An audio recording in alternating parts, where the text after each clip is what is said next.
তো hi friend, তো আজই একদম সেই গরম দিছে, সকাল থাকি সেই গরম, গরমে থাকা যায় না। তারপরে অল্প দুপুরে রান্না বান্না করে খাওয়ার পর থাকলুম, ছোটো বাবু উঠে গেলি এক নিয়ে আর থাকা যায় না। কি করলুম, রাস্তা আমার বাড়ির সামনে একটা নদী আছে, ওই নদীর সামনে রাস্তা আছে, রাস্তাত বসে গেলুম। আর সেই সুন্দর সুন্দর নদী, ঠান্ডা ঠান্ডা হাওয়া দিবে লাগছে। আর অনেকরা সবাই মিলিয়ে নদীর গা ধুবার গেছে, মোকো কইছে দুবার, কিন্তু মুই গেলুম না, কারণ বাবু জায়গা আছে, বাবু গায়ে ধরবে। আর ঘুমিয়ে থাকলে তো যাওয়ার পারলুম না হয়। দাঁড়া, আমি নদীটা দেখা লাগছং তোমাক।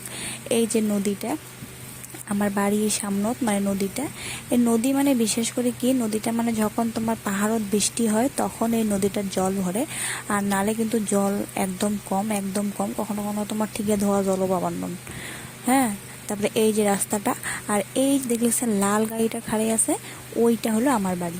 তো বাড়ি থেকে বেশ অনেকটা দূরতে আসছো, ওই যে লাল গাড়ি, ওইটাই আমার বাড়ি। তা আমার বাড়ির ওইটা একটা চিহ্ন আর কি, লাল গাড়ি। কখনো আমার বাড়ি পার্সেল আসে, আমরা কই লাল গাড়ি। তো ওইটাই তো, টাটা, বাই বাই।